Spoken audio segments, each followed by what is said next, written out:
The shooting that happened at one of the events, the type of music that attracted a really bad crowd. It's just not me. This was the best thing that ever happened to me, was when I lost everything. I lost it. Niraj Naik is a professional musician and pharmacist turned holistic health and breathwork expert.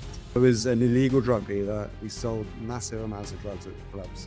Well, imagine going from illegal drug dealer to legal drug dealer. I've heard you called the renegade pharmacist. So he actually bought me a ticket to Tony Robbins' event. So I was like, what? This guru nonsense, what are you talking about? So I went, but it was amazingly transformational. This is one of the root causes of all diseases. Oh my God, I'd never heard that before. That's why depression often starts in the gut. Couldn't believe that people live like this. You must feel like a freaking rock star. Some of the reasons why people never heal from things like trauma. Hello, welcome back to Getting Open with me, Andrea Miller. I am on fire, beyond excited to bring today's show to you. If you are interested in anti-aging, feeling amazing, overcoming an autoimmune disease, overcoming any kind of chronic health issue, if you battle with depression or anxiety, or ding, ding, ding, if you're interested in what a therapeutic experience or even a non-therapeutic experience, just a fun experience of psilocybin or MDMA, what that might feel like, this show is for you. Let's get into it.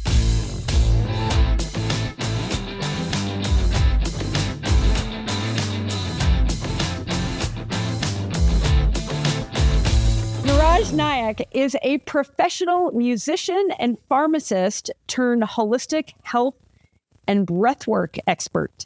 He started his path in healing others as a community pharmacist, yet after several years, he found himself a patient with stress-related depression and ulcerative colitis. Niraj created a global community of heart-centered changemakers by founding SOMA Breath, the global breathwork and wellness movement with over 2,500 certified instructors and hundreds of thousands of students around the globe. Guys, SOMA is the breathwork program. Don't just take my word for it. It is recognized by innumerable top thought leaders in the wellness and healing space. And it gets even better. Niraj's techniques are being studied by leading neuroscientists at Cambridge University. Yes, that Cambridge University, one of the top global universities. And the results are incredible. Niraj, I've been wanting to talk to you for a long time. Here's the day. I'm excited. Yeah. Welcome to Getting Open. Great. So good to be here. Fantastic. Yeah. Well, okay. So this is epic. I want to go back and get your so much of the background, but I'm so eager for you to share with my audience the Cambridge story. What have they discovered so far? And let's start strong with why this is so powerful. Yeah, so what Cambridge showed us was that with this particular breathwork protocol that we have in SOMA Breath, that you could elicit the same changes in the brain as a dose of psilocybin used to treat severe depression in as little as 20 minutes, right? There's a 20-minute breath session, which means you don't have to go out and get a big heroic dose of shrooms and get out of your mind to make an impact. And, at the moment, things like psilocybin, ketamine are still the number one solution for severe depression versus any other of the existing treatments that they promote, like talk therapy and CBT and all this stuff. And so what actually is the reason why psychedelics work so well is because it changes the brain itself, the neurology, right? And it also invokes mystical-like experiences. So if the psilocybin sessions are done in a way where it actually facilitates a mystical experience, they're known by therapists to be the ones that create the most lasting change. And the thing with SOMA Breath is, because it's breath-based, and actually to breathe, spiritual means to breathe, right? The Latin root word spira is the root for spiritual. So we're all spiritual by nature, we all breathe. And therefore, like the mystical experiences can also be invoked by the breath. And the way we facilitate SOMA Breath sessions is that even in like just 20 minutes, you can feel like you've had a conversation with God. It's that profound. So this is what the Cambridge studies showed. And the great thing with breathwork is that first, it's in your control. So you can turn it on and off whenever you want. You are very safe. There's no side effects associated with it, really. And especially if it's held by a proper trained practitioner, the more advanced practices can have a few side effects, but it needs to be done with a proper guide. That's why we train instructors to do this. But otherwise, you can get very profound altered states, experiences. Doesn't matter if you've got depression or not. You can use it for peak performance and all of that, and manifesting and creating magic in your life and becoming more successful and stuff like that. But the core thing about it is that the way psilocybin works is it invokes neurogenesis. So with the right therapy, you can change. And neurogenesis meaning new, like creating new neural pathways. Yeah, new brain neurons in the brain, right? Mm-hmm. So the ancient mystics, they understood that your reality is a reflection of the inner hardware of your nervous system, your neurology, right? So, our brain has a whole map to it and a whole nervous system of different connections associated with memories and learned behaviors and conditions. So what happens is over time throughout someone's life, you're constantly being programmed by the environment, by experience, by things you consume as well. And therefore, this creates a very fixed, rigid identity, a belief system that somebody has. And disease is really, if you look at it, especially depression, the result of character. So character meaning what you believe about yourself, your identity, your core beliefs, your core values, and the habits and patterns and behaviors associated with that. So often the reason why depression doesn't get solved for a lot of people is because actually the brain hasn't changed.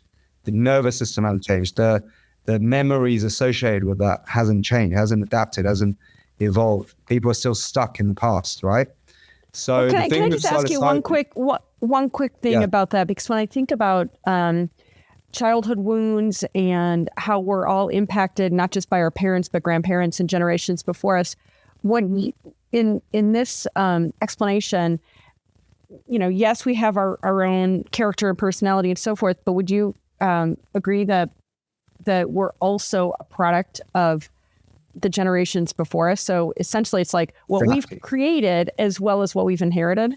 Yes. So we have genetic hardwired imprints as well that come ancestrally through genes that have been passed down generationally. So that makes our brain very rigid and hard to shift unless you do something like psychedelics, like ayahuasca, psilocybin. Even then, people don't always change. I know people who've done 500 ayahuasca ceremonies and they're just as messed up as they were before they did it, right? If not even more. So it has to be done in the right way, in the right context. And when it's done right, like psilocybin, for example, has the power to completely change someone's brain, which will mean they'll change the perception of the past. They'll see it with a new lens, a whole new belief system and identity as a result. And therefore, you become a new person at the end of it. So in SOMA Breath, we don't cure people because cure means to bring people back to who they were before they were sick, which was the same person who got them sick. We don't want to do that. We want to be new. Yes.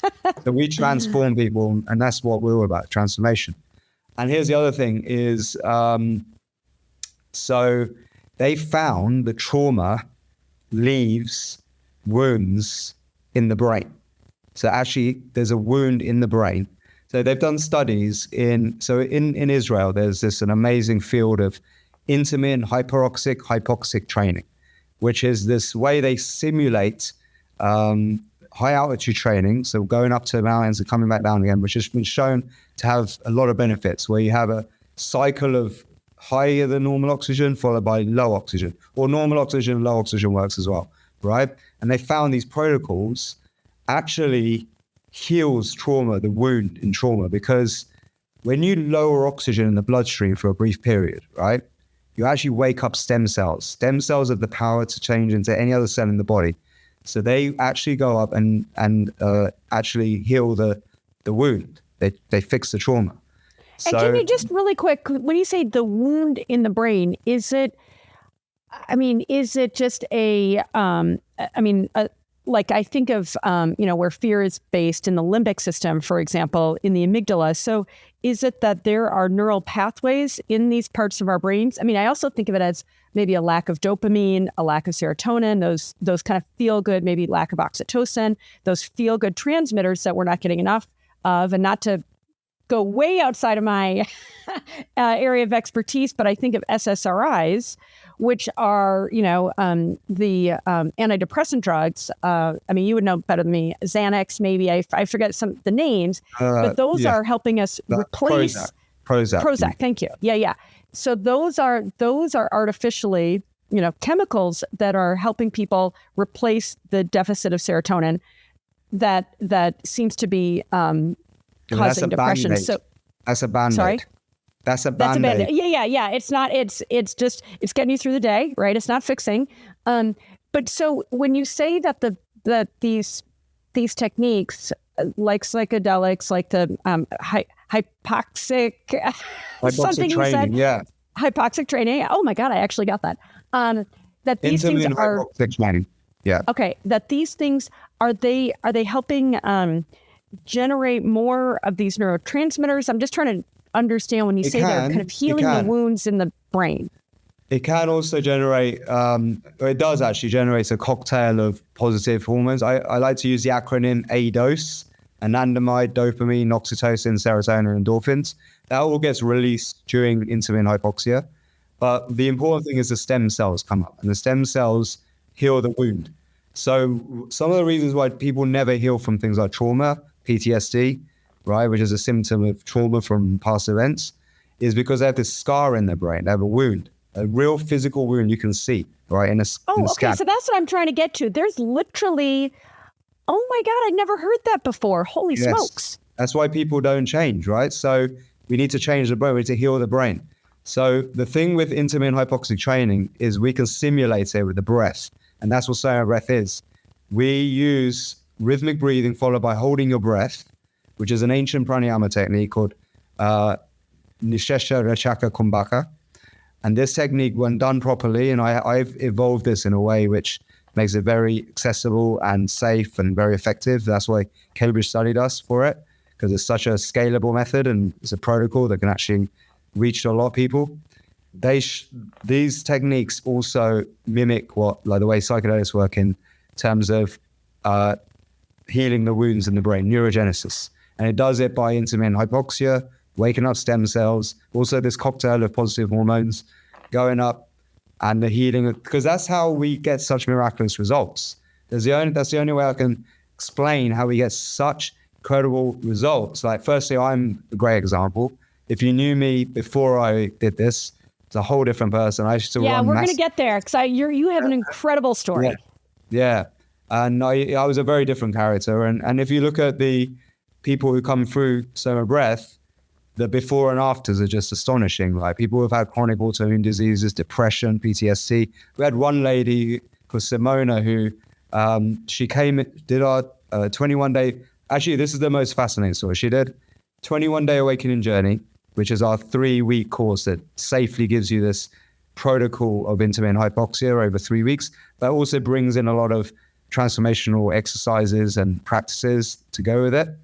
And in 3 weeks, she healed her PTSD that had been for years, like 20, 30 years, and then decided to become a SOMA Breath instructor. She was a whole different person. She sold a very successful business that she had because it was killing her. And she moved to Italy, bought a dream home, turned into a retreat center. This is week 6. And by week 6, she's already got sold out breathwork, SOMA Breath classes in Italy. And this happened all within 6 to 8 weeks. So that's wild. My God. And that's not like isolated. We have loads of case studies. You must feel like a freaking rock star. Yeah. Of course. You've got that just massive ripple effect, this massive multiplier, as you're empowering these instructors who are then empowering but our instructors are like rock stars. They are like rock stars because they're spiritual rocks. because they are using really good music, well-produced music, as a soundtrack to breathwork. They're on stages and they're conducting the whole energy of the whole group session. It can even be one person, it can be 500 people sometimes. And people are going through these massive group transformations. But it's because it's music driven, they do come across like they're like rock stars or DJs. Yeah, well, yeah, that I was going to say, you beat me to the punchline. I watched a really fascinating interview with you and Vishnu Lakiani, somebody who I just adore, who, of course, runs Mind Valley and is a rock star in his own right. And I loved how he called you a BJ, breathwork jockey. Yeah, BJ. And yeah. Yeah. So, and just the fact that there's music and everybody listening, I know so often it's like, oh, meditation and breath work and all these healing, even exercise, it's hard and it's boring. One of the big reasons I've been so excited to talk to you, Niraj, is because your methodology, which I haven't tried yet, but I'm totally going to, looks so much fun and something that you actually want to do, right? Which to me is like times a million. Because you can have all these great healing methodologies all day long, but if people aren't doing that, let's face it, so many people aren't doing the thing that's good for them because it's work, right? Because it's not fun. I mean, now I've been way into meditation and other forms of breath work, and I love it and it feels great. But I'm genuinely so fired up to try SOMA. But let me pause there and rewind because your story is incredible. You talk about losing everything. I think you've even said you hit rock bottom. So bring us way back to when you were a pharmacist, you were disillusioned with the so-called healthcare system. And it just sounds like you were beyond miserable and now you've transformed yourself. So can you just walk us through that journey? Yeah. So when I was younger, I was very, very passionate about music and being a DJ and producing and running events. And my mum always said, study hard, get a degree, become a pharmacist, doctor, lawyer, accountant, something like that, because that's what Indian mums do, bless them. But I didn't listen and I went full power and actually ended up running one of the biggest raves in the UK, where we had 2,000 people every month for 3 years. And it was wild. It was an incredible time. And I thought I'd made it, right? So this was the best thing that ever happened to me, was when I lost everything. I lost it all because I was not the guy I should have been back then. I was an illegal drug dealer. We sold massive amounts of drugs at the clubs. But it was an amazing experience. People were having the most amazing experiences. It was a ceremonial experience. It's when clubs were not so dark and weird vibes. And back then it was very loved up. In 1999, it was a loved up vibe. Yeah, well, that's what when you think of raves, I think you think of just like this complete coherence. Like you've got all these people that are listening to music and they are completely vibing together. And whether they're on MMDA or what other kind of drugs or alcohol that might be fueling it, but plenty of people they're just feeling it, right? And so that was the thing that you achieved, right? And then what happened? And because I always thought that these are like amazing like ceremonies. That's how I felt. And I love to bring people together, and so much magic would come from these experiences. I was very community driven. So that was the intention. But then I got into a wrong kind of crowd and I lost everything and had to now finish my degree. But hang on, say just let me push a little there. I got into the wrong crowd and I lost everything. What does that mean? Well, I was like a bit of a Godfather type character, you would not imagine how I was back then. Picture, please. Does not make sense. Run the video clip. I mean, there was one time where I was sat around a table with like a huge cocaine dealer, like a guy who probably has murdered a few people. A hitman kind of character. Oh my God. And then I had big club promoters. It was just a gangsterish kind of scene I got into. Wow. Okay. And it was just not me, really. It was kind of like just a weird thing I manifest. Sometimes we can manifest what we don't want and think we want that, but we don't really want that. So although it was cool, like then when it started to get serious, and then, when we have a really big event, everyone's a piece of it. So I had to kind of navigate all that as a small Indian brown kid. They just saw me as like a smart guy. So, they'd like to have someone like me around, but it was not a good thing. So you were facilitating the place, the vibe, right? I mean, it sounds like you kind of created this environment and the scene that then facilitated these types coming together. Of course, it always happens. And then what happened was there was a shooting that happened at one of the events, not my event, another event at the same venue. There was a type of music that attracted a really bad crowd, which is a bit like gangster rap, called UK Garage. And what happened was somebody got shot. They shut the club down. I lost my venue, and it was really hard to revive that because I was also doing my degree at the time, my finals for pharmacy. So I built this entire empire on the side of doing a degree, which I'd hardly studied for. And then I had to go back and pretty much finish the finals and do it all over again. So I wasted a whole year and a half doing all that. And in that time, I always said to myself, I'll finish this degree that made my mum happy, my mum and dad, and then I would then go straight back into running this event and create my own event, a new one, somewhere else. And that never quite happened, because once you get stuck in a job where 8 hours a day, you're doing something you don't want to do and you hate your life, it's really hard to focus on what you really want. And that was you as a pharmacist. So you got your degree, and now I'm assuming you're in your early to mid 20s at this stage? Well, imagine going from illegal drug dealer to legal drug dealer overnight. Like, insane. Oh my God, totally. There's such an identity shift. Like, it was something I couldn't comprehend, like the identity shift. So, and just totally, I mean, you're going from like working during the day when the sun's out to really partying all night. Like, it really is a night and day. I can imagine a night and day shift in terms of who you're around, and you've got real agency when you're the guy that's running this amazing rave, and just kind of at the center and top of it all. Versus, I can imagine you in your white little lab coat, in this little tiny box of a pharmacy. Like the visual says it all. Yeah, it was wild. And so 7 years of hell, but it was the best thing that ever happened to me. And then the turning point happened was when I hit rock bottom, kind of like in terms of depression. And a friend of mine, who was a medical doctor, he hated his life too. So he actually bought me a ticket to Tony Robbins' event. So I was like, what? This guru nonsense, what are you talking about? And he forced me to go, like I had to go. So I went, very skeptical, but it was amazingly transformational. And it was the first time I heard anyone talk about diet, nutrition, and things like that for preventing health. So I was like, well, I've got a pharmacy full of sick patients. I'm going to test this out, put Tony Robbins to the test. So I did. I came up with my own methodology of healthy shopping lists to get people off factory-based foods. Because what I saw was a correlation between people on factory foods, which was most people in a pharmacy on loads of pills, and the amount of drugs they were taking. So the more processed foods you had, the more drugs you took.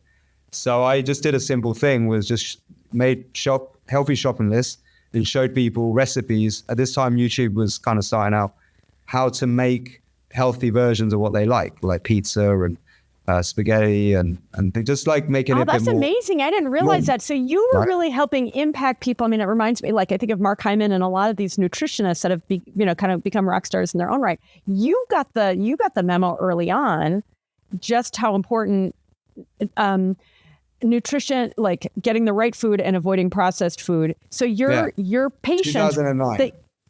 Wow, good for you. So they actually did it. They were like, okay, we're going to start eating fruits and vegetables and not so many Cheetos. Yeah. People wanted to actually get off the drugs, but they didn't know how, because they knew the side effects were so bad. So it was easy for me to convince them, but not everyone took action. But the ones who did, within weeks, I got really good results. Doctors were calling me up going, what are you doing? And I thought I was in trouble at first. And they were encouraging me to keep doing it. Then I got fired from my first job for mismanaging the pharmacy, because I was telling people to go over and buy ginger and honey and things to make their own cough medicines and all this stuff. Oh my gosh. So they called me Oh the my renegade gosh. pharmacist. That's when I got labeled the renegade That pharmacist. is okay, because I've heard you called the renegade pharmacist. No, it makes sense. That's where I got the label, yeah.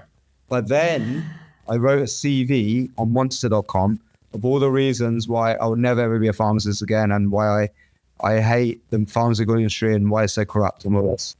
And I put it up on, and I never thought I'd ever get hired ever again. I was actually excited because I was going to try and figure out how to be a health coach, right? So, but I got recruited like by one of the top corporations, which have a pharmacy and a supermarket all in one. And they have this in-house Dragon's Den competition run by the guy who runs Dragon's Den in the UK called Peter Jones. He was like the founder. Hang on, what's Dragon's Den? So it's a bit like Shark Tank. So you pitch business ideas and then you get like investors. So Peter Jones was the guy who founded it. He's a big entrepreneur in the UK. And the CEO of this company, Walmart, let's just say it's Walmart. They own Asda in the UK.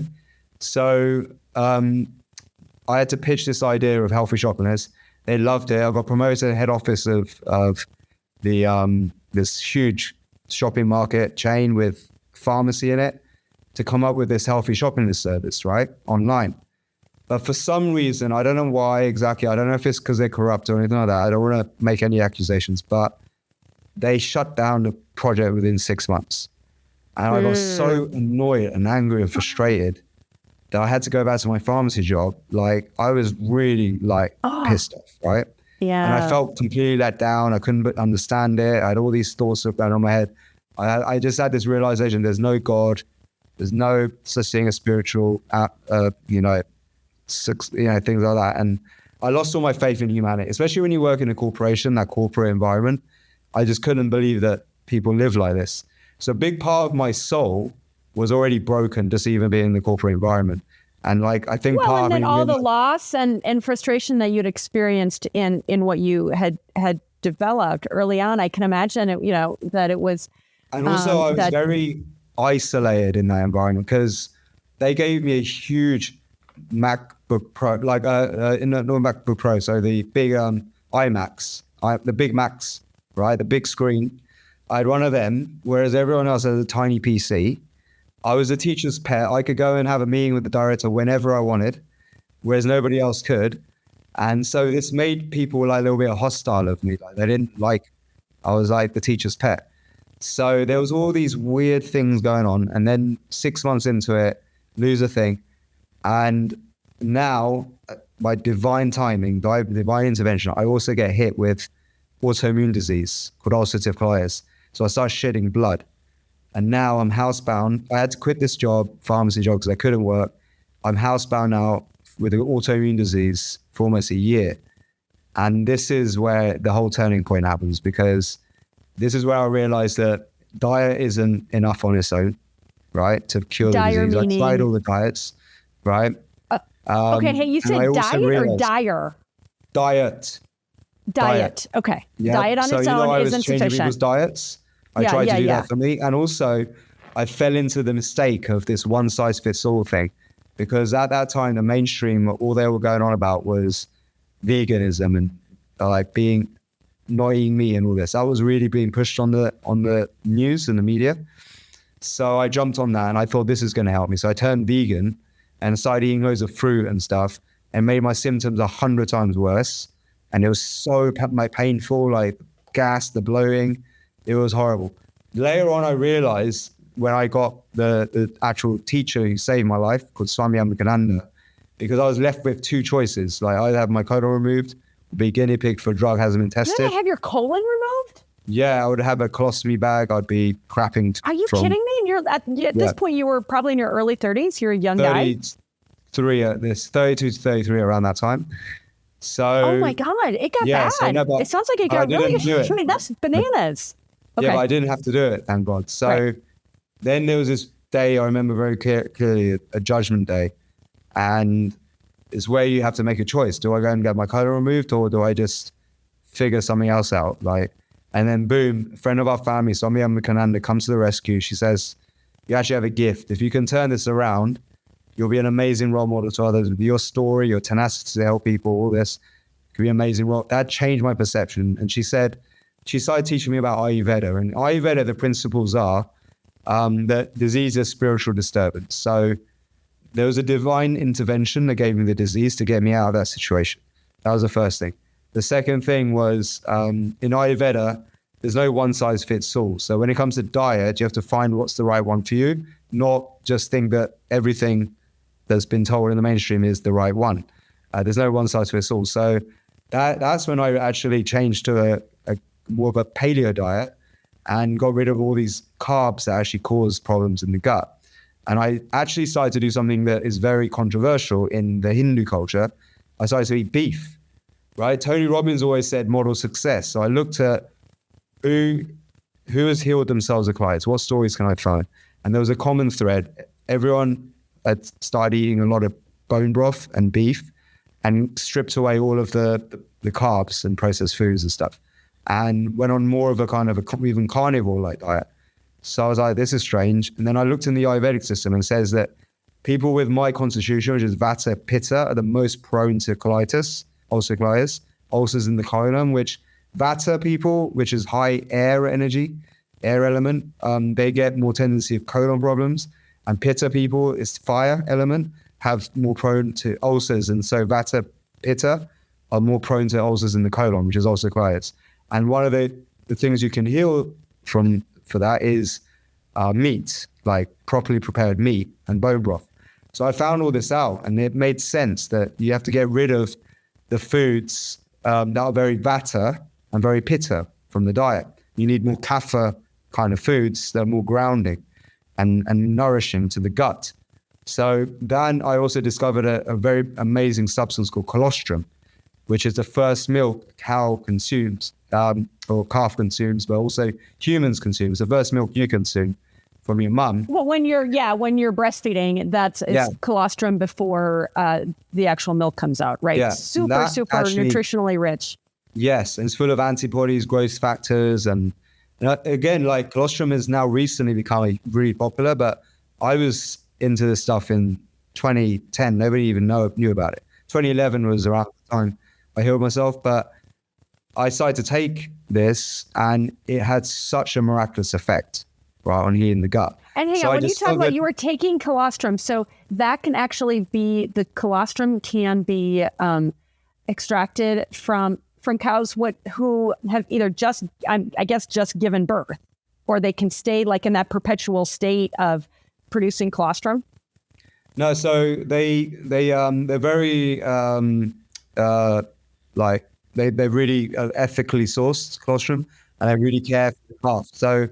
So the cows produce, even in India, it's been used for thousands of years, the colostrum as a medicine.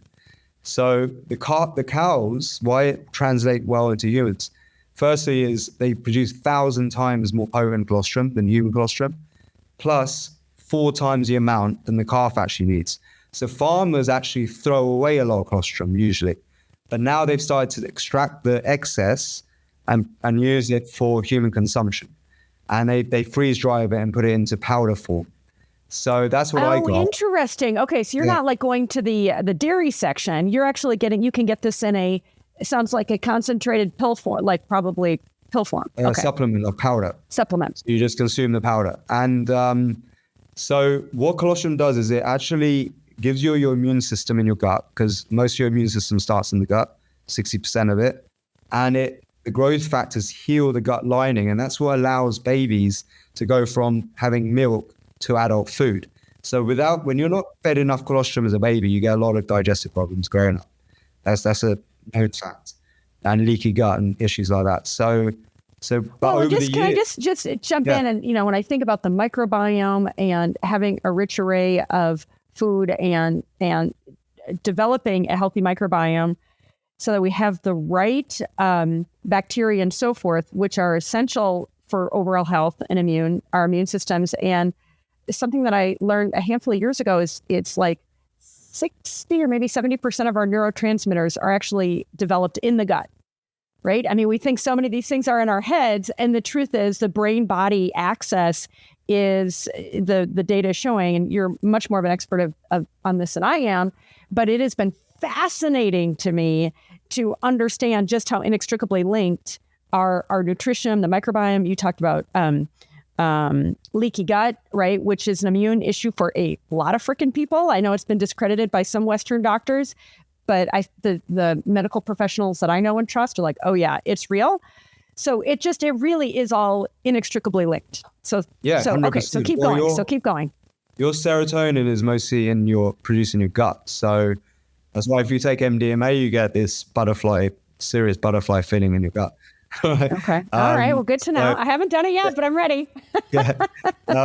But that's why depression often starts in the gut health, starts there. So you need to solve. So in Ayurvedic system, a lot of the healing protocols are about solving gut health first, because usually the first symptoms of disease are going to be gut related. And so many people suffer from gut related issues, and then they kind of suppress them with pharmacy products. Well, that's what I was going to say. And that's what I can imagine how maddening it was to you. It's like, take another pill, take another pill, take another pill. And it's like, oh my God, it's so maddening. And I don't want to throw shade on any.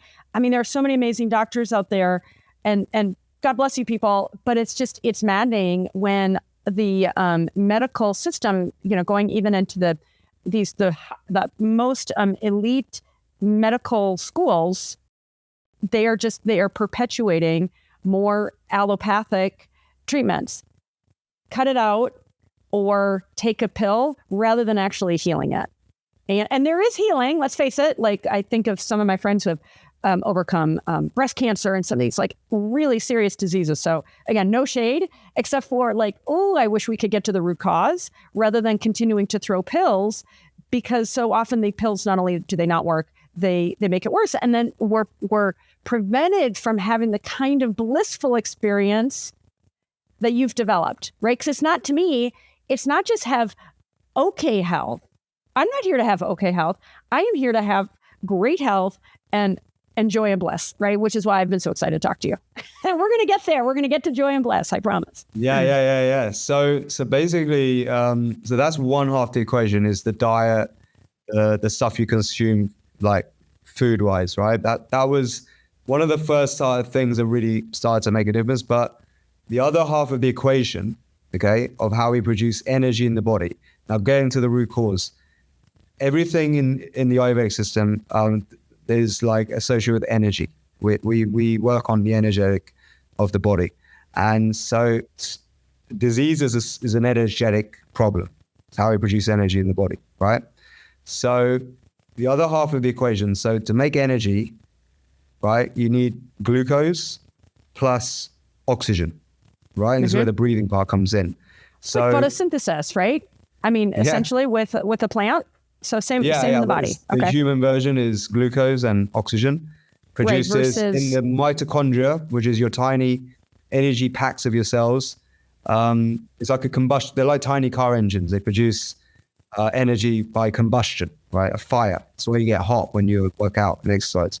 So the glucose is important, right, as the fuel, but the oxygen is also important.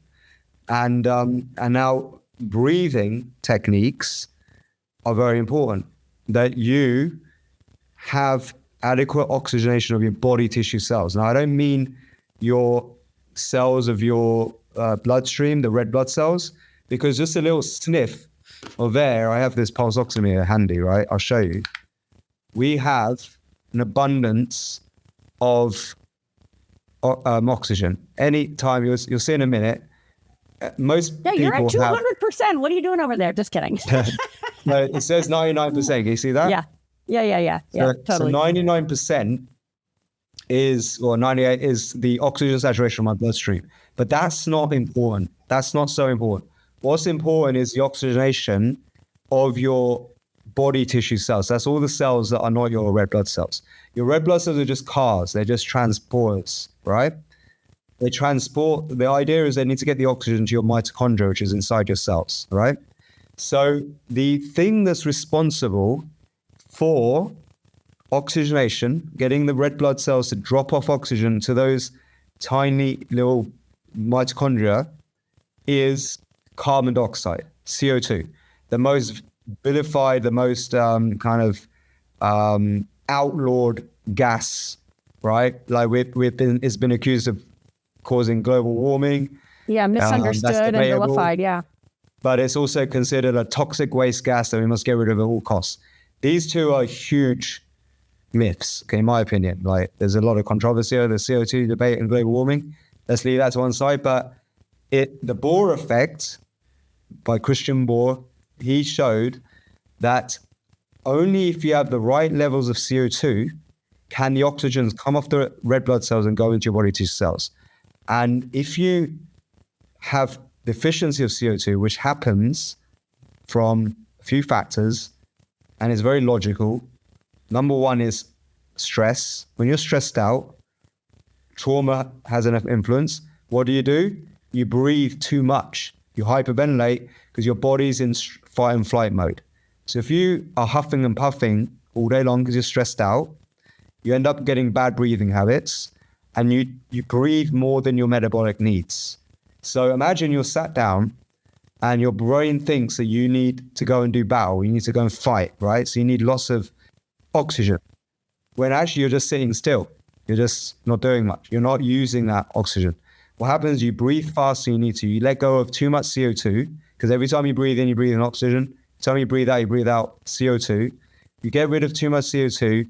The oxygen stays stuck to your red blood cells and that oxygen does not enter in the body tissue cells at the rate it needs to, and you get low body tissue oxygenation. This is one of the root causes of all diseases, all degenerative diseases. And what have I been doing for 7 years? Been huffing and puffing, stressed out to the max, bad breathing habits, not sleeping properly, even lack of... Well, and then it also, your body is also developing more cortisol, which is, cortisol, I don't know how that fits in with all the stuff, but I feel like cortisol bad. Yeah, well, cortisol in excess, if your fight or flight response is switched on, the fight or flight response is associated with cortisol release. Yeah, it adds to the inflammation in the body and so forth, right? Makes you hyperventilate. Yes, makes you overbreathe. Okay. Unconsciously, you don't even realize you're doing it. Even talking for long periods like this will make you lightheaded eventually. You might notice this if you talk. You get a little bit lightheaded, bit dizzy. It's because you're breathing out the CO2, so you get less oxygen to your brain, not more. So oxygen, getting oxygen efficiently to your mitochondria is super important. Now here's the other thing. Okay, so that's one key thing. So you need right levels of CO2. Now the other thing. Can you I want to come back to the CO2 thing, but finish this thought. Go ahead. Yeah. So that's what I'm talking about. So this little pulse oximeter you can use to see what your oxygen saturation is, but we can use it for other things. And I'll show you in a minute how we can use this for other cool stuff. But basically, so we need the right levels of CO2. So that's why the entire system of pranayama, right, breathwork from India, is designed to make you have normal CO2, like normalized CO2 levels, the right level of CO2. So you get the most optimal oxygen exchange for your mitochondria, supply to your mitochondria. So that's one key thing. So all the breathing techniques are designed to make you have normal CO2 levels. But the other thing is that and this is what my Swami taught me, is through breath holding techniques, not only can we raise CO2, become better at holding more CO2, right? And we train ourselves to even breathe slower, because with breath hold techniques, when you hold your breath for 60 to 90 seconds after an exhale, you trigger a state called intermittent hypoxia. And this is what I was talking about earlier. And intermittent hypoxia, actually, this is what is shown, makes your mitochondria more efficient, and you multiply the number of mitochondria in your cells. So check this out. Like through stress, through bad lifestyles, right? Not taking care of yourself, mitochondria deplete in number. And that's what causes us to age. But the other thing is, when you have a constant supply of oxygen, right, to your mitochondria without breaks, they get fat and lazy. And that's what most people are doing. They have a constant supply of oxygen because they're constantly breathing all the time. They're constant breathing all the time and eating all the time. So oxygen, glucose, your food, right, causes your mitochondria to get fat, lazy, and die. So that's actually what makes us age faster. Now, here's the thing. This is what they found out in the science. These are intermittent hypoxic training scientists.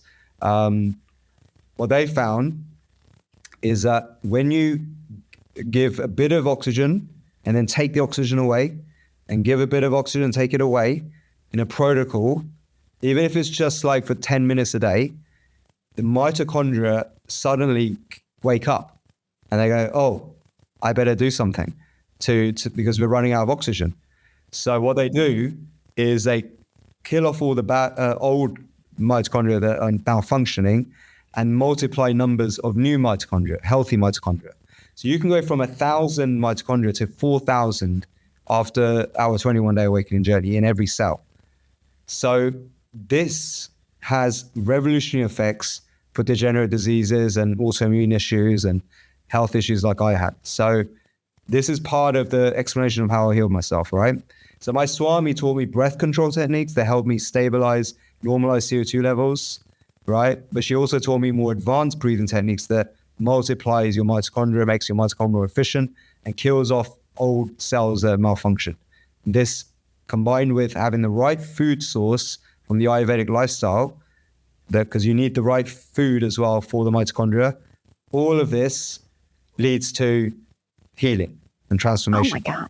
And that's just like a little bit of what I'm giving you. Yeah, and we haven't even gotten to bliss, which we will. But let me ask you a couple questions. You are blowing my mind. Oh my God, I love it so much.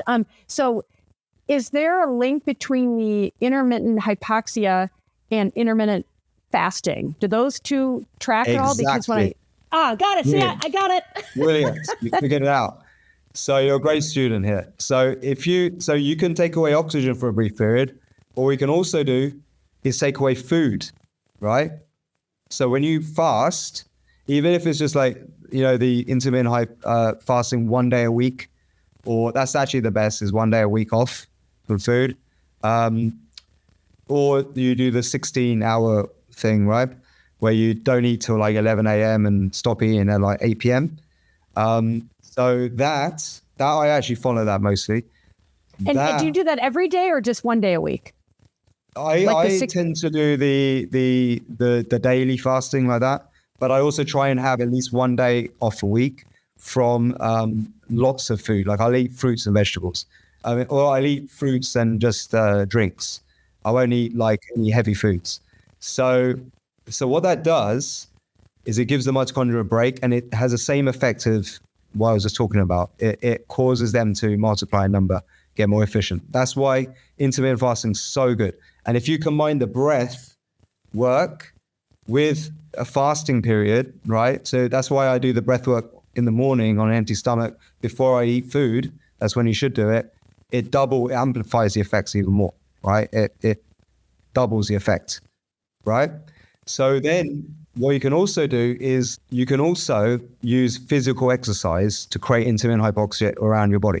So high intensity interval training where you're not breathing much whilst exercising, you're doing a big intense amount of exercise in one go. What that does is it has the same effect because you're reducing oxygen supply to the mitochondria, you're driving them, making them work, and they also get bigger, stronger as a result, right? So that's another way. So what we have is a very fun exercise, which I call a breath rave, where you dance, right, to your favorite music, like you're going crazy, like nobody's watching, whilst slowing your breathing down, only breathing through your nose or holding your breath. And you can kind of do it as a kind of a sequence of breath holds and normal breathing throughout the dance as you're moving and shaking and grooving. And you feel like you've had the best workout at the end of it. So that's a really good way of doing it. So this is what makes the morning routine. So, oh my God, I am like so fired up for this. All right. But I want to drill into the mechanics a little bit. By the way, every morning I do my meditation. I am going to be adding breath work, but dancing is a part of my Bring It On Prince.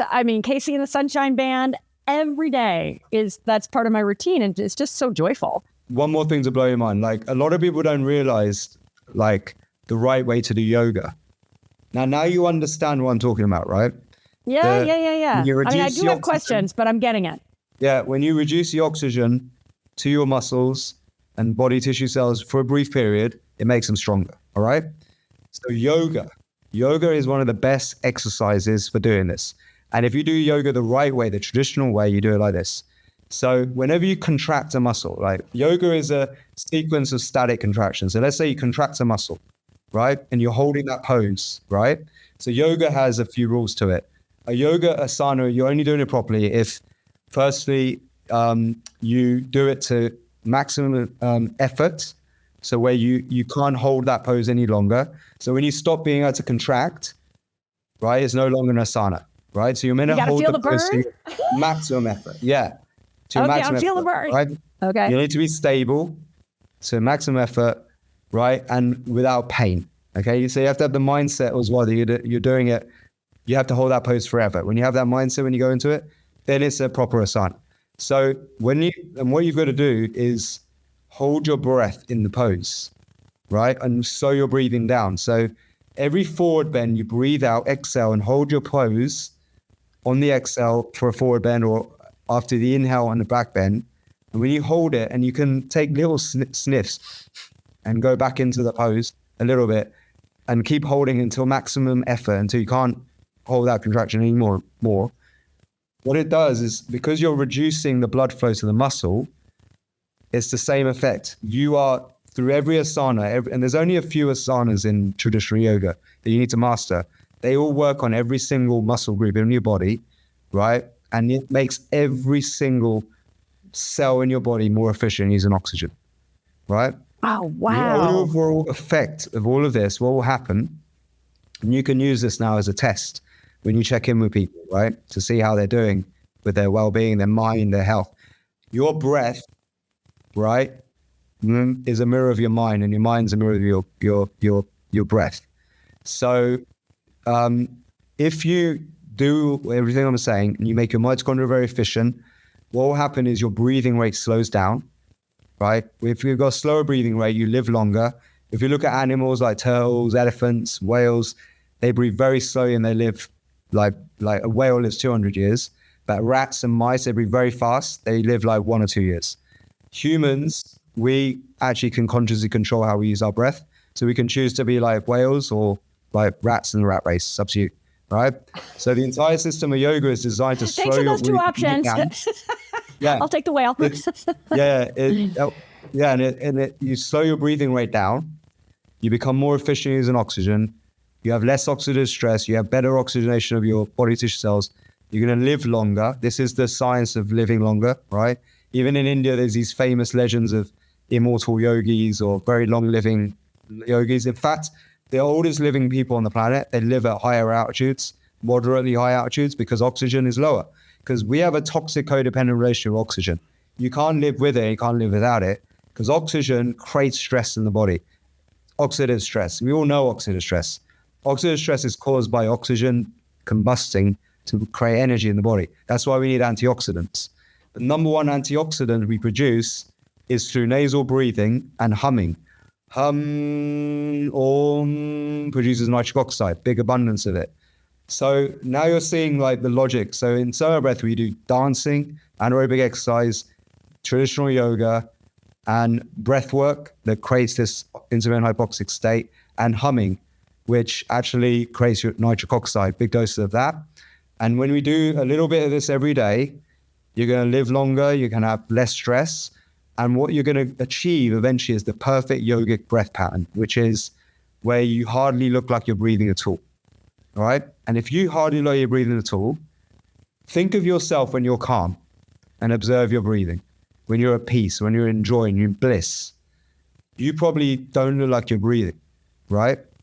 You're just so calm because your thoughts are so calm. When your thoughts are very frantic and busy and crazy, your breathing rate goes up much faster and you start to breathe into your chest and stuff like that. So you'll see if somebody's huffing and puffing and they're breathing very fast, or if they're like all frantic, their mind is probably really busy and they're excited, and it could even be a positive state they're in. They're over breathing, hyperventilating usually, and that can cause long-term stress. So the goal of what we do in SOMA Breath is to achieve the perfect yogic breathing pattern. It can happen within weeks, where your breath is so calm most of the time, your mind is so still, and you just feel a natural state of joy and bliss. because when you have higher CO2 levels in your body, CO2 is calming, it's relaxing, it dilates blood vessels, and it calms the mind. CO2. That's why when people have a panic attack, what do? Breathe in and out through a paper bag. I was going to ask you about that. Why does that work? And does it work? It's the CO2. It works. The CO2. Okay. So now because you know. You're breathing that out, and then you're getting it back into your body. You're getting more CO2 going back in. Yeah, less of the oxygen. So that calms you down, right? So if you've naturally got higher CO2 levels, right, and you're breathing so efficient, you hardly need to breathe, your mind is really at peace. You're in a natural, meditative, blissful, joyous state. Make sense? And that's how you know if you've done well with this practice, with what we're teaching. Because usually you'll see people, they come in, they're all stressed out, they're like, oh, they're very busy, frantic mind, oh, this happened, that happened. And at the end of it, they're like Zen. You know what I mean? I mean, mind totally blown. All right, I got questions, but even some observations. And I want to go back to what you talked about in terms of this whole business of aging. I think, yes, we all want health, but especially, hey, ladies out there, I know you want to age, as sort of slowly and gracefully. The guys too. So when I think about what you've been describing, it's like this idea of and aging, physiologically, right? So we can have more fun and go on hikes and, live joyfully, but also how we look. It strikes me that what you're talking about actually helps with aging from the inside out, as well as helps us look younger. Is that accurate? Well, with the kind of breath work you're talking about? Right? If I didn't have gray hairs, would you think I'm almost 50 years old? No, I would say you're maybe early to mid 30s, maybe. Exactly, right? So there's something going on here, right? So and this is what you'll see in the SOMIs, we call them SOMIs, the people who do SOMA Breath all the time. They have a natural glow and they look so much younger. If you see the before and afters, after a few years of doing this, they look like different people. They keep getting younger. So this is the result of like a very, very hardcore first half of my life. I was like the most crazy party rave animal ever. Didn't take care of myself. Then I became a depressed pharmacist for ages. So, this is probably also genetically, like a lot of people are gray. Otherwise, I don't look like I've aged that much, right? And I know other people, not just me, because people say, oh, you got brown genes, so you're cheating, because all Indians look a little bit younger. But I could show you some Indians who don't look that young, who don't live that lifestyle that I lead. And I'm proof of it, but in SOMA Breath, you'll see so many of these transformations of people getting younger and just feeling like they're glowing and just Zen mindset and actually now rationally being able to lead a happy life. Because when you're stressed out, you're irrational. You do crazy shit that you'd never normally do. Totally. Oh my God. And you keep doing it, and it becomes a habit. I mean, that's Joe Dispenza talking about your personal reality becomes your personality. Yes. Yep. Yeah. Whatever you do over and over again is what you become. It becomes normalized. Yeah. Yeah. And you don't even realize it. Okay. So the big takeaways here are how transformative this kind of breath work can be from healing extreme diseases. In fact, I'll tell you a fun little story. So my husband is from India. Oh, in fact, talk about the Hindu thing. Yeah, he scandalized his poor mother. Love you, Mommy G. He grew up in Mumbai and went to Xavier's College. He came home having eaten beef vindaloo. My mom went to that. I'm sorry. My mom went to that college. Oh, no way. Yeah. So he started eating beef vindaloo. Talk about you rebel Hindu guys. So I can, when you were telling me that story, I just thought it was funny. I can relate. But so my father-in-law is very close to him. And I remember, they ended up moving to Delhi. I remember sitting in Delhi with him. This was probably 1999 or 2000, early 2000s. It doesn't matter. And he was like this great yogi, great breathwork guy, did puja every day, 2 hours. And I remember him saying to me something like how breathwork can cure cancer. And I can remember like saying literally, now Papaji, come on, that's not true, right? And then it's like, oh my God, he's right. Right. That's always stuck with me. And so in really researching your work and the like unbelievable outcomes that that you're achieving now, but that have been shown for thousands of years through Ayurveda to have these kind of extraordinary health outcomes, guys. I'm like so on fire right now. Extraordinary health outcomes. We all take our health for granted until we don't have it. Let's face it, right? Extraordinary health outcomes, aging more gracefully. But I want to shift now into the fun, the bliss, the joy, because this isn't just about being healthier. Like healthy is kind of boring unless you don't have it, right? What I think we all want is to live with greater freedom, greater joy. I mean, to replace that sense of stress and doom and gloom, which has become normalized in so much of our society. So what I love about, and I touched on this in SOMA, not only are you doing this work in air quotes, because I even feel like we got to figure out a new name for work because, work is also not very high vibe. The music makes it really joyful, right? I mean, so in watching the clips and reading and hearing so much from your instructors, from you, et cetera, this is joyful. This is fun. So talk to me about, or do you mind, I don't know if we can walk through an exercise and you've kind of, you skim the surface a little bit, or do you want to walk us through what the 21-day journey looks like? Is it like 20 minutes a day? I mean, I would just love to give everybody a little taste to try it. And I think you have a free trial, I think. So, let's make sure. We have an app. Okay. And so is it a SOMA Breathwork app? Yeah. Okay. And there's a few courses on there as well that would really teach everything I'm saying now in much more depth. There's a Breathworks challenge on there as well, so you can do that. But so the fun factor, right? So when I was learning all this stuff, I realized that this can be a bit boring, right? Like, because you have to do it every day, a little bit every day. So I was like, how can I make it more fun?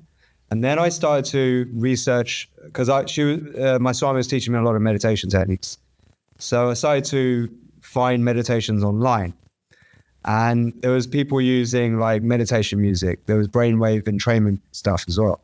So I realized that a lot of the production behind it just wasn't that cool. So I was like, I want to jazz this up. So this actually got me back into making music again. So I started to make it for me first. And I started to make some really cool journey music, like for the breath. So here's something that will blow your head as well. It's going to blow your mind. Actually, this is the way I came up with the breathing beats technology, the music technology is like this. So in pranayama, a lot of the breathing techniques are done they're based on rhythmic breathing.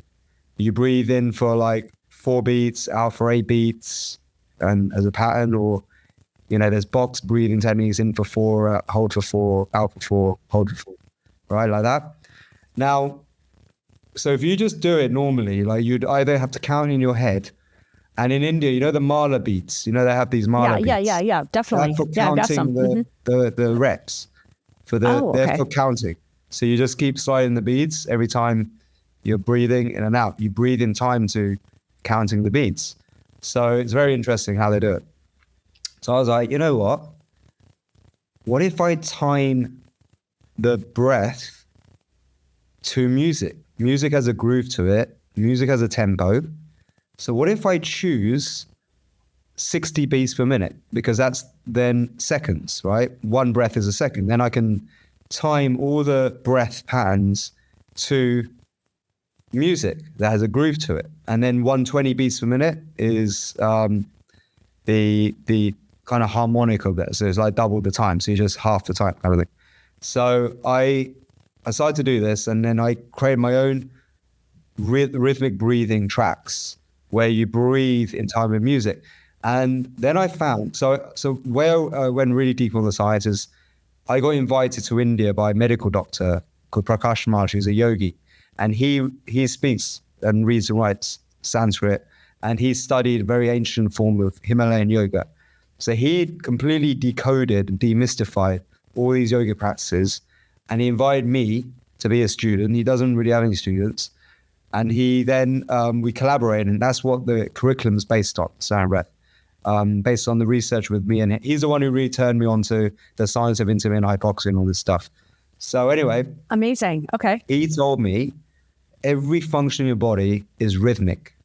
And when you breathe in a rhythm, you harmonize those biorhythms that have gone off balance. It's just even a few minutes of rhythmic breathing a day can harmonize the function of the body, which is phenomenal. And that's why rhythmic breathing is such a core part of pranayama. So our method involves rhythmic breathing, slow rhythmic breathing, followed by breath holds. And the way you get into very long breath hold states, like beyond 69 seconds, is if you go into the breath hold, calm, relax, but with rhythmic breathing, okay? So free divers do this. Free divers can hold their breath minutes and minutes and minutes. And the way they prep is slow rhythmic breathing first, and then they go into the breath hold. Now, so I mimic this. I create my own journeys based on that, which is also a combination of pranayama techniques in a sequence. So I came up with my own methodology with the music, and it was so cool because it felt like you're going on a journey with the music. It became like a whole meditative, like sonic journey, right? It just felt like, well, it feels really embodied, right? Rather than just in your head. I mean, even listening to you speak, and because I'm into music and dancing and so forth, it's like, you feel it in your body. And that to me is so grounding and important, because so many of us live in our heads, and it's like they say, in your head, you're dead. Yes. Right? So to get out of your head and into your body. Mm-hmm. The breath is a remote control for your mind, body, spirit, right? And here's the thing. So then what I realized, so a lot of my music revolves around 120 beats per minute. So then I just went to see, I did a search to see what is the tempo of the most popular songs ever made. What's the average tempo? And actually there was a study done, right, by this university in Brazil. And they found that it was from the 2000s or 80s to 2000s, they found that the top 10 hits were in an average tempo of 118 to 122 beats per minute. Oh, okay. So yes, even upbeat. music, the most popular music is at that tempo. And also our resting, so half of that is 60 beats per minute. So even our resting heart rate is usually around 60 beats per minute, okay? And so everything started to sync up, and I was like, wow, so I can make really cool music that is actually already at a tempo that most popular music's at, and I can make these amazing journeys that makes you feel like you've gone on a trip. And it feels like, it's like a rave. You go into a breath rave, and there's all these different styles of music, and you can do more relaxing, meditative ones, you can do more full power ones, higher, more high energy ones, more low meditative ones for sleep. And you can change the breath patterns and rhythms for different effects. So when you breathe out twice as many times as you breathe in, you turn on your parasympathetic, because when you breathe in, the sympathetic goes up. When you breathe out, your parasympathetic goes up. So when you breathe in a rhythm, you harmonize the nervous system. But when you double the exhale time, you turn on the parasympathetic. Which is, by the way, everybody listening, this is rest and digest. This is your calm. This is where you're in the zone, versus sympathetic is stressed and fight or flight. Well, no, you need both. You need both. You need them harmonized. Yeah, totally. Yeah. Okay. There's positive sympathetic, there's positive stress, and there's also negative relaxation. So depression and apathy is actually often a negative parasympathetic state, because you're in very low energy mood. Apathy when people can't even get out of bed, they're actually in a parasympathetic state, but it's a negative one, right? Okay, so got there's it. Positive, there's a lot of misconceptions about sympathetic always being bad, but it's not. You can use controlled stress. We use this in SOMA Breath to actually have certain effects to improve the immune system and stuff. So that's how I came up with this methodology of breathing in beats, because so many pranayama techniques are rhythmic, and then you can use music to make it cool. And then the anaerobic exercise, the dance version, is a really fun exercise as well, because I do ecstatic dance pies, right? So ecstatic dance is this big thing of where people actually have a lot of fun without taking drugs and substances. And what I do is I combine the breath with it, and we're using a lot of life force energy. Everything we do is like cultivating life force. and the most potent life force of all is sexual energy. And when you harness it through breathwork techniques, you can wake up a feeling that's so ecstatic and orgasmic that it's like you feel like you're on MDMA. So our breath raves are like the dance versions of what I'm talking about. They are really good exercises, and it makes the whole process more fun. And that's something that I've been scaling around the world now. And actually, how do I get a ticket to that? You're going to come to Mind Valley. I want the Pineal ticket. Yeah. Mind Valley with the next, I'll be doing quite a lot of stuff at the next Mind Valley event coming up. Oh, but, okay, cool. Yeah. I'm sorry. Come to Ibiza to one of my retreats. Oh, you have retreats in Ibiza? Oh, do tell. That's where I live. Oh, I don't think I realized that. Okay. So because music's such a core part I wanted to do, like one of my ambitions was I wanted to, because I saw how bad the dance music culture can be for people, like lifestyle wise, cocaine, drugs, alcohol, and late nights, and especially DJs, they get so burnt out. So coming here, I set an intention. I wanted to manifest some of the top DJs to co-create the music with me for these breathwork journeys. And I've actually managed to do that. And it's now starting to really unfold in a beautiful way. Oh my God, you're coming full circle, really cool bro. DJs already evolved. Huh? You're full circle. It's all gone full circle. Full circle and spiraling up. For anybody who's listening, I've got a little, my fingers going up. I mean, for you, it's 1 + 1 + 1 = 111. You've got your rave, starting from early on, the rave, the dance, and by the way, I can totally relate. I love bringing people together, right? Bringing people together, dancing, having fun, that's my vibe. So you got that, and then the healing part of it, where you became a pharmacist as a way to heal. It's really extraordinary, Niraj, to think about the journey you've taken, the lows that you experienced, and honestly, it's inspiring to hear you say you're grateful, and that all of these disappointments and setbacks that had befallen you were the great gifts. So that you took all of that to develop what is, it is mind-blowing. It's I knew little bits and pieces of it, but that's why I've been excited to talk to you. The way you've pulled it together, the fact that Cambridge is studying this and that you're scaling it. And yes, I want to be there in person because it sounds like so fun. But the fact that that anybody sitting wherever you're sitting, listening, walking, driving right now, listening to this is accessible to you guys. It is accessible. So tell me about that. Tell me and my audience about the different ways that we can tap into what you've created and what you're channeling. Yeah. So we have the app. So the app, you can get loads of these breathwork. Okay, and the app is called the SOMA app. What exactly is it called? SOMA Breath. SOMA Breath app. Okay. SOMA Breath. So find that on the App Store. You Google Android and also Apple iOS. But then we have these courses. So the 21-Day Awakening Journey is the flagship course. That's what Cambridge studied. And it takes you step by step through the protocol of the sequence of breathing techniques that creates intermittent hypoxia that leads to these big transformational results. But it's all the layers of the lifestyle change, the figure out your Ayurvedic energy type and all this stuff. It's all in there. And it's led by instructors to create that big transformation at the end.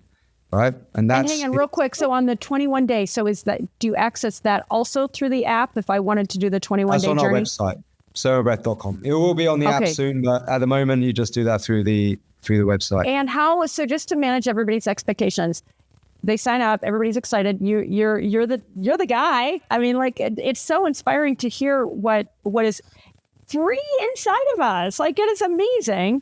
Right? How Mother Nature has given us really everything we need, plus with you and the people you've learned from, the music, to me, the music, making it fun. How long for the 21-day journey? How long do people need to do it every day? So it builds breathwork up. And meditation. Yeah. Okay. So it builds up. So it starts with 20 minutes the first week, 40 minutes the second week, and then 60 minutes the third week. So 20 minutes is 2 rounds of intermittent hypoxia. The second week is you're doing 4 rounds, you double it. And then the last week you do 5 rounds. But there's an advanced technique on the last week, which is called Kevala Kumbhaka, and that's what takes you into the more transcendental states where you will end up holding your breath for such a long time that you enter into a state known as samadhi. Samadhi, the breathless state. It's the state when you don't need to breathe in or out. Like, it's like the ultimate transcendental experience.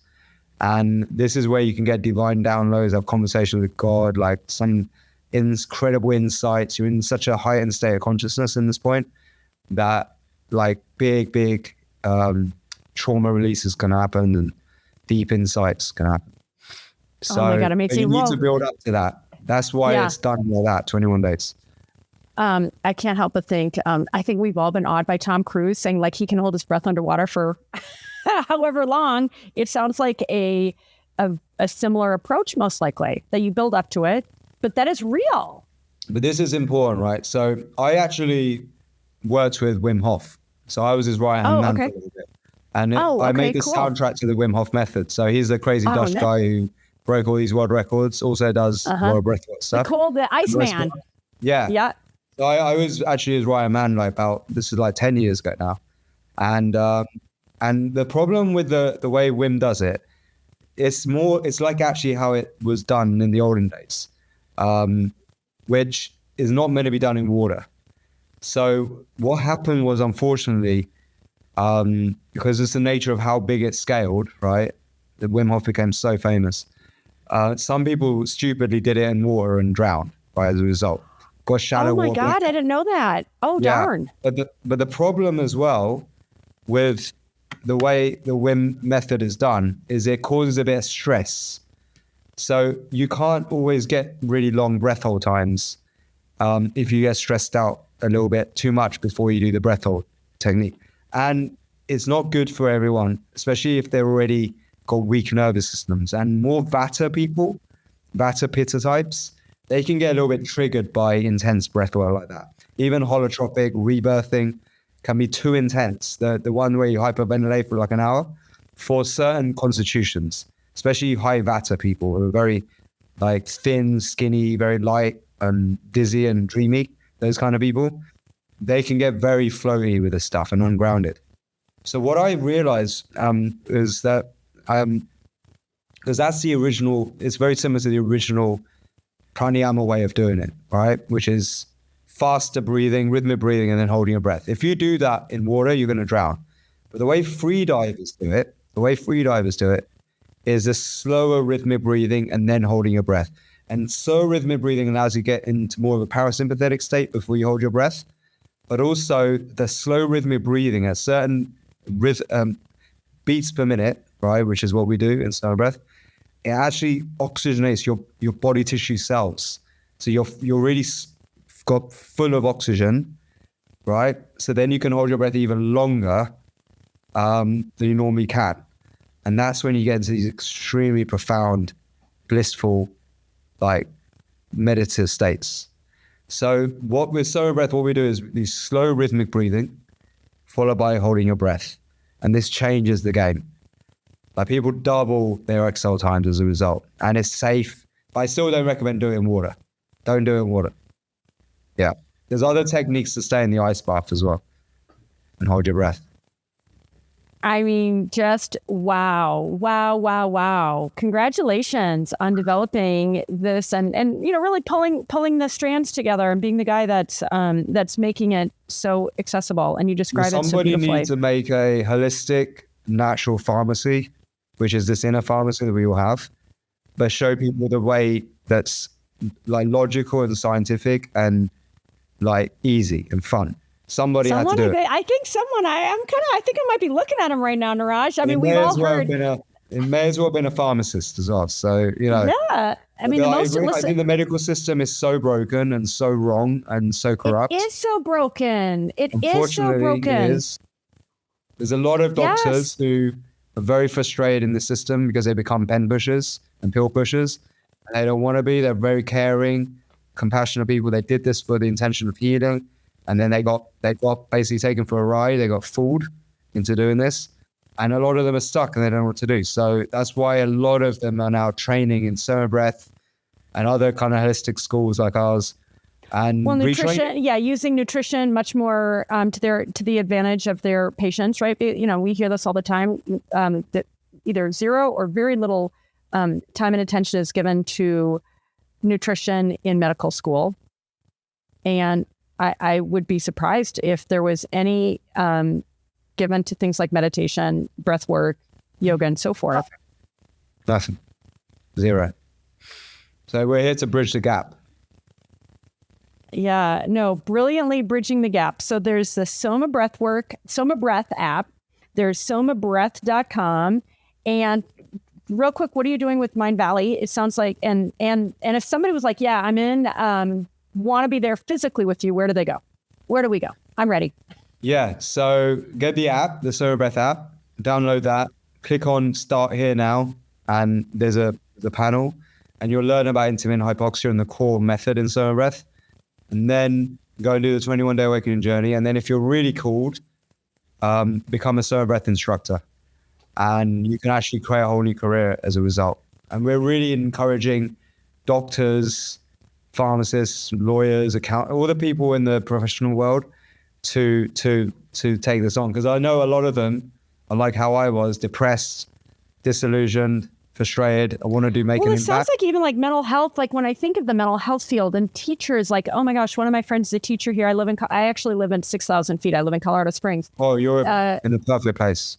Yeah. And just, she was just talking about some of the challenge essentially as a guidance counselor here. We're in the number one public school district in the state. And it makes me think of all these different places. A couple of my relatives are like therapist, mental health therapists and so forth. It just strikes me that there are so many people that are that have been called to help heal and teach, that to have the facility with this material in a way that's so like, you and I have been talking for almost an hour and a half. I mean, this could be condensed down way shorter and like, okay, just do this. Here's how it works. You know what I mean? And it's like, you don't even have to worry about all the theory and the mechanics behind it, although I find that extremely fascinating. But just to practice it, to me, that, you answered the call, you're spreading this, I'm excited about it. Like your point about more people actually learning it enough to teach it, it's really interesting. I mean, that's a big idea. Okay, if there was only one thing I would do, if there was there's only one thing I'm allowed to do. You only get one thing, Niraj. All right. Okay. So the breath holding techniques that's one. So it's hard to decide from the two, but the more advanced one that creates intermittent hypoxia is actually one of the most potent things. But if there was just one technique that I would do every day, right, without fail, right, it's so easy, so simple. Will you take me through it? Yeah. Breathe in through your nose, normal inhale, normal exhale through your nose, pinch your nose, and hold your breath until you get a big urge to breathe, right? And then go back to normal breathing, but keep your mouth shut, only breathe through your nose afterwards, so do it. And if you time how long you hold your breath, if you do this in the morning, you time how long you do it until your first big urge. So the first sign of stress, when it's a big urge to breathe, you time that will give you a better indication of your overall health than any fitness tracker, right? So in our Breathwork challenge on the app, I tell you all this. No, but you shouldn't be doing that. You went too long. You shouldn't do that. Okay, now what? Okay, what should I have done instead? So you held it a bit too long then, where you're gasping. Okay. So just a little bit before that, there was probably a big urge to breathe. Right. You should still be able to just go. Niraj, I'm very competitive. I want to hold it really long.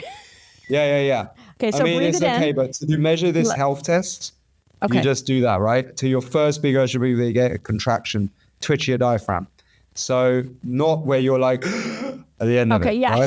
Right? You should never do that. You should never gasp it. Always breathe in through your nose. So you should still be able to just do that at the end of it. It shouldn't be like where you're like, well, yeah. Okay. It should just be you should be able to be relatively normal. It's maybe slightly elevated on the depth of the inhale afterwards. Do that, and then do that. Have a little break for like 10, 15 seconds, and then do it again. And do like 3 reps in a row. And then do 3 of those reps a day. And then watch what happens to your life as a result. Okay, but hang on, just to rewind. So it's called what? Kumbhaka. So you breathe in through your nose, out through your nose, hold your breath. Okay. Hold it until the first big urge to breathe, sign of stress, where you're not gasping at the end of it. Otherwise, you hold it too long. Then go back to normal breathing. Breathe into your nose. Wait for about 10, 15 seconds. Do it again. And then do 3 of those in the morning, empty stomach. 3 of those in the afternoon, empty stomach. And 3 of those in the evening, empty stomach, before you go to sleep. Watch what happens to your life as a result of doing that.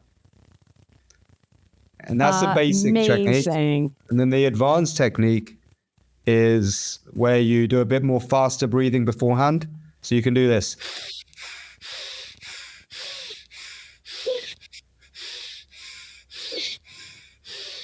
About 30 times, breathe in, breathe out, all through your nose. You can hold your nose again if you want, or just hold. And now you'll be able to hold your breath much longer than you thought until you get a big urge to breathe, all right? And then hold it to your maximum possible effort. This time you do what you did, to your maximum possible effort. This point you start to like get this like contraction in your diaphragm. And what you're gonna do is you're gonna like, just like let it contract a bit, and then you can hold it even longer. Then when you can't hold any longer, you breathe in, breathe back out, and hold it again. Do that a couple of times until you really cannot hold your breath any longer. You'll feel this crazy energy moving all through your body. Then you breathe in,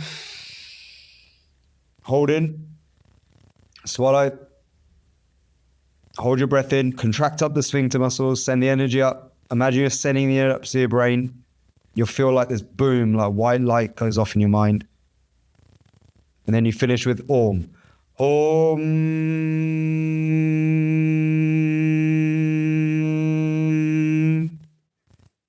Do a couple of more Oms. That's the sequence.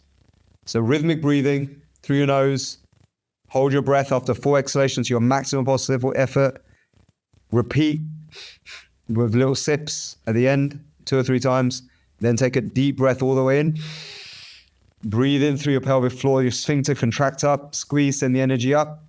Hold your breath in to your first big urge to breathe. Then finish with hum, with the emphasis on the hum. There.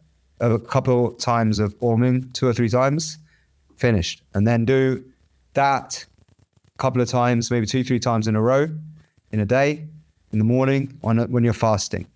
That combined with the breath hold technique I just showed you will change your life completely. Oh my God, I am so excited. I am so excited. I can't wait. I'm going to start today. I have one last couple quick questions for anybody who is like, yeah, but I'm still not sure.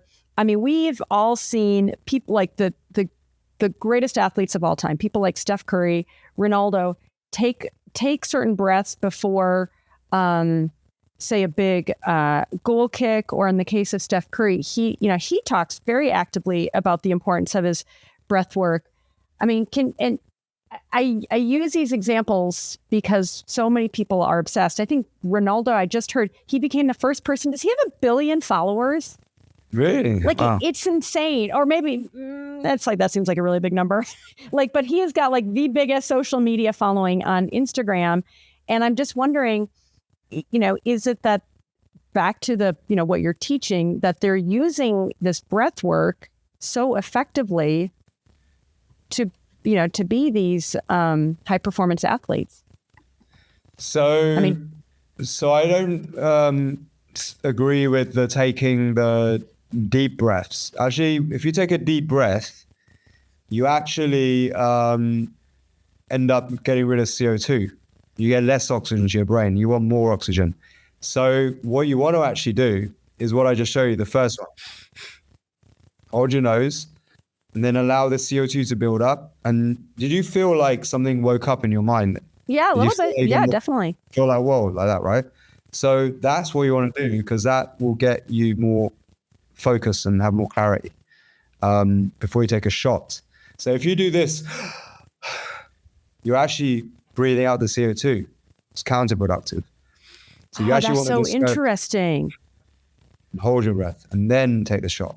What a lot of these people do, what they do is they exhale, a long exhale, and they hold their breath and they take the shot then. Because check this out. There's another crazy thing. There's this scientist, Olaf. I can't remember his complete full name, but they did a study on free will to determine whether free will actually exists. Because, it's controversial. Do we really have free will? It goes back to my whole point about we get programmed and it creates a fixed character, and it's hard to break out of that, and we end up becoming predictable and having patterns, behavior that are very predictable. Well, what I found was that there is a switch for turning on free will. And you know what that is? The exhale. Whenever you exhale, you go into a point where you start to make conscious decisions. And this is why SOMA Breath, we have such crazy manifesting results, because our whole sequence is based around extended exhalations and holding your breath on the exhale. And that's where we set the intention. So a good guide, what we're doing is we're programming their conscious mind unconsciously through the right guided language. We call it neurosomatic programming that helps them manifest 100 times better.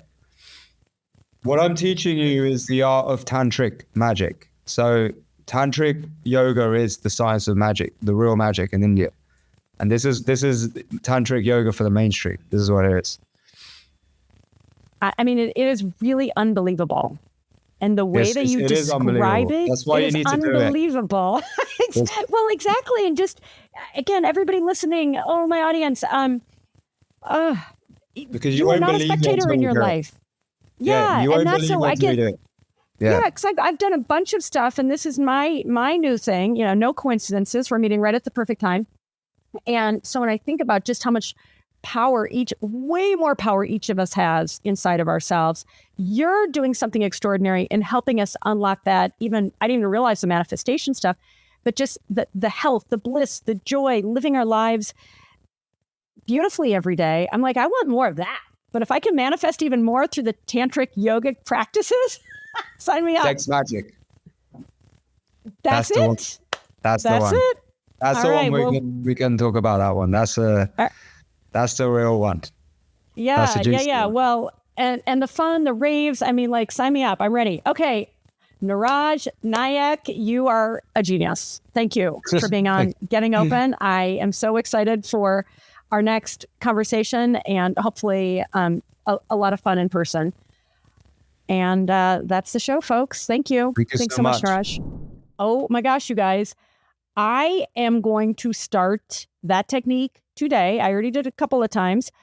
Do it with me. Even if it's just the first one where it takes 30 to 60 seconds 3 times a day. Like he said, do it for a few weeks. See how your life changes. Do this with me, you guys. This is our lives, right? It is not a spectator sport. I am so grateful to have brought this particular episode to you, whether where you are on your life journey, whether you're battling some kind of depression, anxiety, some kind of mental health issue, more of a physiological issue, maybe an autoimmune disease, as Niraj showed that he had overcome that using these techniques, to just living more joyfully and blissfully. Like, sign me up. I am here for that. So I'm really glad this show had just so much to offer you and to me.